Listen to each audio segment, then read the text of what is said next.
Hi, and welcome to another edition of the Rice Report, an opportunity for you to understand what's going on not only in District 2, but here in Montgomery County as a whole.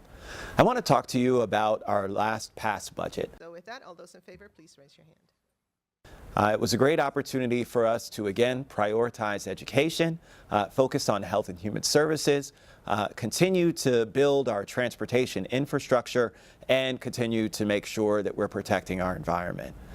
Let's talk about education for a bit. We were able to fully fund Montgomery County Public Schools and their education budget, as well as Montgomery College. It was incredibly important to me because we see a lot of the progress that's happening within our Montgomery County Public Schools when it comes to addressing the opportunity, equity, achievement gap.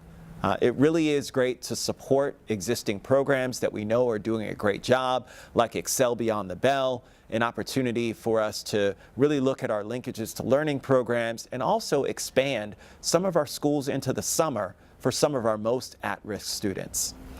It really is encouraging to see what's happening at our institutions of higher education like Montgomery College as well. I'd just like to say thank you for your continued support for Montgomery College. Who continue to work with folks who have fallen into that unfortunate foray of the education gaps, whether it's opportunity, equity, or achievement. Very fortunate to be part of it. The scholarship has actually helped me with my funds. And it really is one in which continuing to ensure that with our CTE, our career and technical education, whether it's career pathways that folks are going into, or being able to just have an affordable pathway to college, are all provided within the framework of Montgomery College. I want to talk to you a little bit about our environment. This council decided to add additional funding to make sure that that happens. We've seen through some of the very tragic events throughout our nation that climate change is having a huge impact on our communities as a whole. From tornadoes here in Montgomery County to seeing a lot of the damage that happens via so much rain that we're having soil erosion.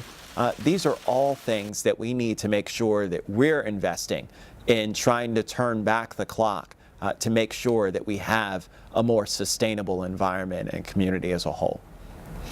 Let's talk a little bit about transportation.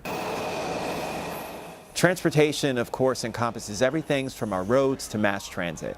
And when you look at what's happening with mass transit, we know that we needed to increase the viability of a lot of our routes and make sure that there was frequency associated with them so that more people could get to work at various times throughout the day. So when we put additional money into our budget to do just that, folks were very happy and pleased. But we realized that there was one piece that was missing, encouraging that our younger generations have access to mass transit. And so we decided to make ride-on free for kids 24/7. Meaning that whether they were using ride-on to go to school, using it for an after-school or weekend job, or just getting around the county, encourages them to be able to use mass transit when appropriate and convenient for them. This was a great win for us when it comes to ensuring that mass transit continues to be a viable option in the future. I also want to talk to you about what's happening overall with our budget as a whole when it comes to our fiscal sustainability. We wanted to make sure that we didn't raise taxes because we knew that our economy still continues to struggle as we have worked our way out of the recession. And what we didn't want to do is make sure that we were jeopardizing our AAA bond rating, nor making it harder for folks to be able to afford to live here in Montgomery County. We know that it's incredibly expensive, and so our investment in making sure that affordable housing options continue to be there, working with our Housing Initiative Fund to help pay down the cost of rents for some of our folks in the community, was #1 priority for us when it came to affordable housing. Working with partners like Action in Montgomery, who were very passionate about this issue, and a myriad of other nonprofits who knew and understood how important this work was a tremendous partnership. So I want to close by talking a little bit about something that's incredibly important to me, and that's my office. Many of you may know that unfortunately my chief of staff who battled with ALS passed away. Steve Goldstein was a tremendous asset not only for myself and for my office, but for this county as a whole. He dedicated his life to serving our community, whether it was working with nonprofits through our mental health, or working when it came to me and all of the issues that we see here in Montgomery County. And I really just want to say thank you to his family and make sure that folks know how much he meant to me.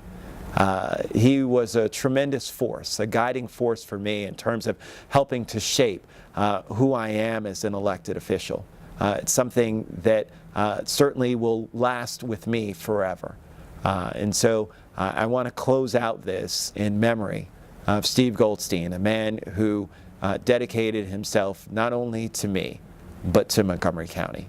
God bless you, Steve.